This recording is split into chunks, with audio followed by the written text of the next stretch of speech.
Assalamualaikum warahmatullahi wabarakatuh. Tetap semangat untuk anak-anakku, terus belajar, terus menimba ilmu untuk kehidupan yang lebih baik. Berikut ini adalah Quran of the Day. Bismillahirrahmanirrahim. Inna ma'al usri yusra, dimana sesungguhnya bersama kesulitan pasti ada kemudahan. Dikutip dari Quran Surah Al-Insyirah ayat 6. Jadi percayalah bahwa tidak ada hal yang susah, semuanya mudah. Ingat ya, biology is easy, biology is fun, biology is useful. Apapun yang akan kita pelajari hari ini sifatnya mudah. Yakinkan dulu bahwa apa yang kita pelajari mudah, tidak ada yang sifatnya susah. Kemudian di sini ada motivasi kita. Study while others are sleeping, work while others are laughing, prepare while others are playing, and dream while others are wishing.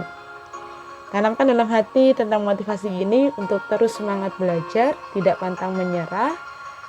Tingkatkan motivasi kita tiap harinya. Oke.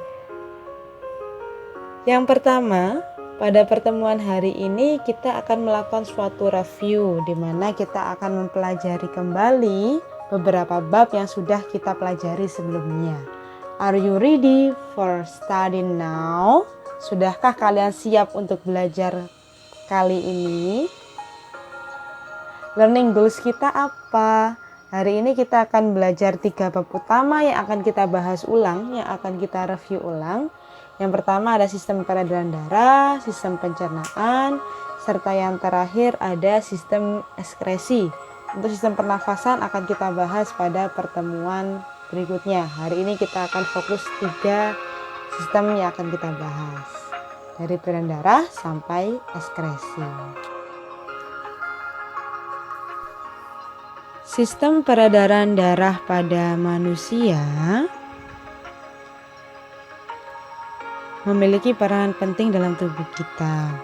Darah sendiri punya fungsi sebagai yang pertama bisa untuk mengangkut oksigen dan karbon dioksida dalam darah. Kemudian memiliki peran untuk mengangkut sari-sari makanan, mengangkut sisa metabolisme, pengaturan pH, serta dapat mengatur suhu tubuh.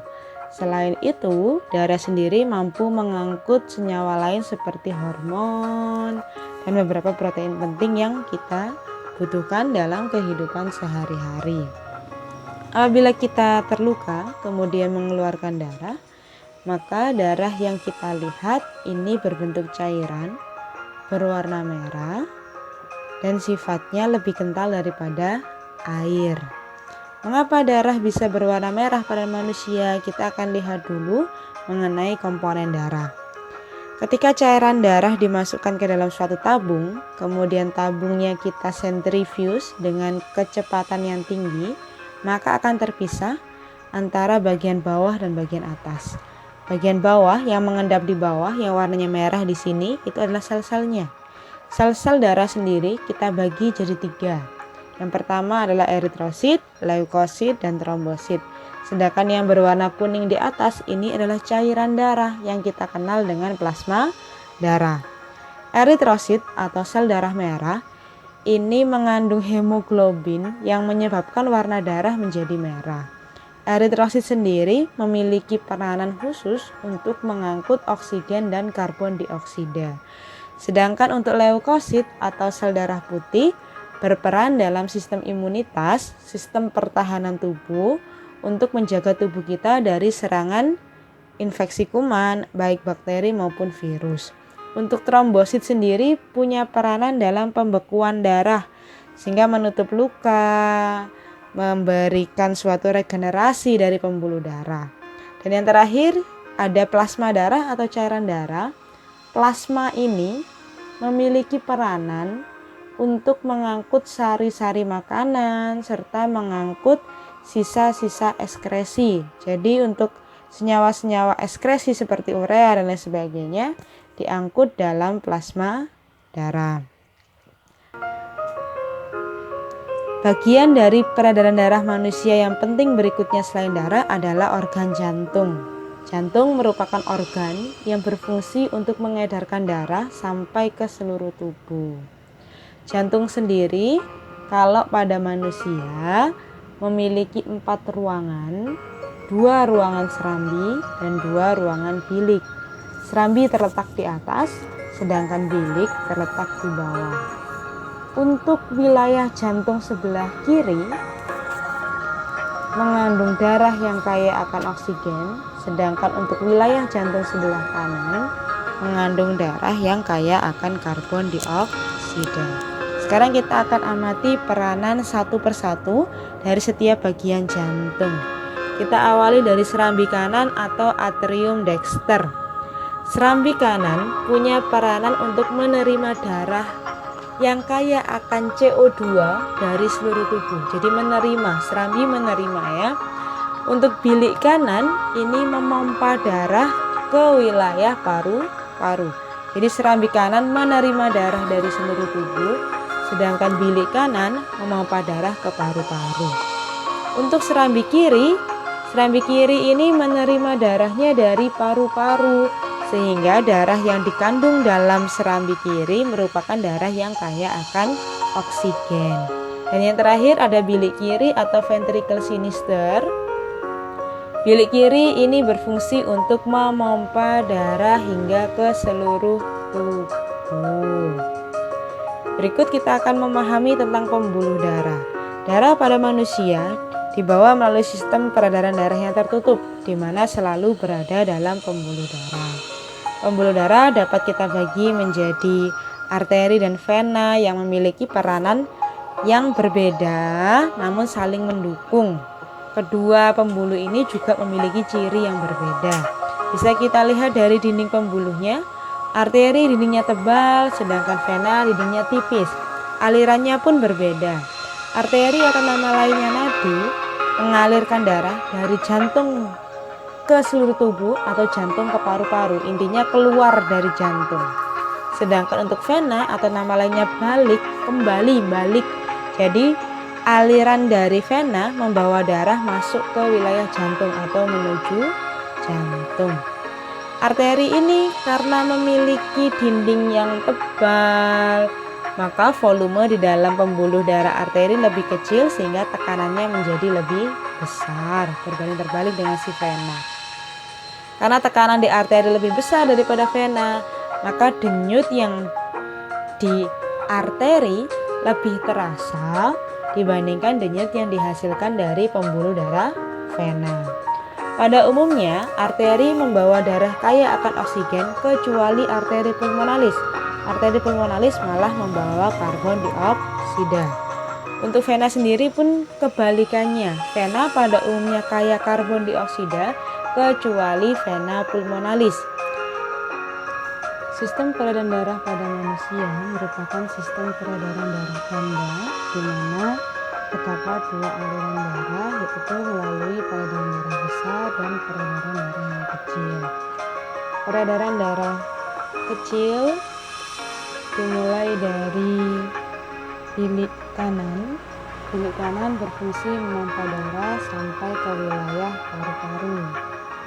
Darah yang dipompa oleh bilik kanan sebelum masuk ke paru-paru akan dialirkan melalui suatu pembuluh yang kita kenal dengan arteri pulmonalis, arteri yang menuju ke wilayah paru-paru.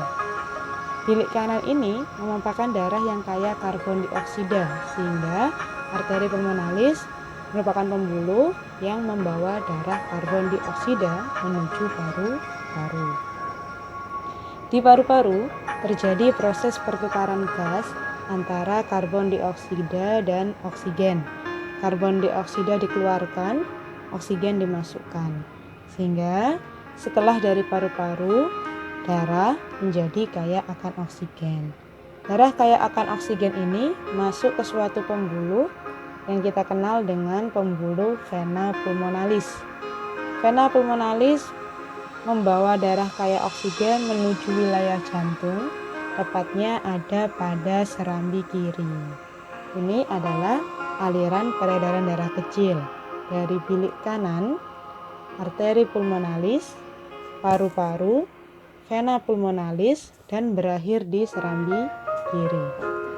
Untuk peredaran darah besar, bisa kita awali dari bilik kiri. Bilik kiri memompa darah sampai ke seluruh tubuh. Karena bilik kiri memompa darah sampai ke seluruh tubuh, maka dinding bilik kiri lebih tebal daripada dinding yang sebelah kanan. Darah yang dipompa dari bilik kiri akan dibawa masuk ke suatu arteri besar yang kita kenal dengan aorta. Aorta kemudian mengalirkan darah masuk ke jaringan yang ada di seluruh tubuh, baik di seluruh tubuhnya ada di wilayah bagian atas jantung, meliputi kepala, leher, atau yang di bawah jantung seperti tangan, kaki, dan lain sebagainya. Dari seluruh tubuh, darah kemudian dialirkan menuju vena dan dibawa kembali ke jantung, tepatnya di wilayah serambi kanan. Jadi untuk peredaran darah besar, urutannya dari bilik kiri, aorta, seluruh tubuh, vena cava, masuk ke serambi kanan. Berikut kita akan membahas mengenai gangguan pada sistem peredaran darah manusia. Beberapa faktor dapat menyebabkan adanya gangguan sistem ini. Yang pertama bisa karena faktor makanan maupun pola hidup yang tidak sehat. Gangguan yang pertama, kita mengenal ada anemia. Anemia merupakan gangguan di mana terjadi kekurangan kadar hemoglobin. Hemoglobin merupakan senyawa penyusun sel darah merah, sehingga dapat dilihat pada orang yang mengalami anemia, sel darah merah lebih sedikit daripada pada yang normal. Gangguan berikutnya yaitu aterosklerosis. Aterosklerosis merupakan pengerasan pembuluh arteri akibat adanya penumpukan lemak. Hal ini bisa disebabkan karena diet makanan yang tidak sehat, terlalu banyak konsumsi lemak atau makanan-makanan yang berkolesterol. Berikut di sini ada arteriosklerosis. Arteriosklerosis merupakan pengerasan pembuluh arteri akibat adanya penumpukan atau penyumbatan dari zat kotor. Berikut di sini ada varises. Apabila aterosklerosis dan arteriosklerosis merupakan gangguan pada arteri, sedangkan varises merupakan gangguan pada pembuluh vena. Vena mengalami peradangan akibat ada tekanan otot yang kuat pada wilayah vena. Berikut di sini ada trombus. Trombus merupakan penyumbatan pembuluh darah akibat adanya embolus. Apa itu embolus? Embolus merupakan sel darah merah yang membeku. Penyakitnya namanya trombus. Sel darah merah yang membeku namanya adalah embolus. Di sini yang terakhir ada tentang hipertensi. Hipertensi merupakan gangguan tekanan darah di mana tekanan darahnya melebihi batas normal. Normalnya suatu tekanan darah adalah 120. Kalau hipertensi, hiper itu tinggi, maka tekanannya di atas 120. Lawannya hipertensi ada hipotensi, yaitu tekanan darah rendah, di mana tekanan darahnya di bawah 120. Itu adalah beberapa gangguan pada sistem peredaran darah. Cara mengatasi agar kita dapat mencegah gangguan-gangguan tersebut bisa mengatur pola hidup sehat, memilih diet makanan yang sehat, olahraga yang cukup, dan istirahat yang cukup.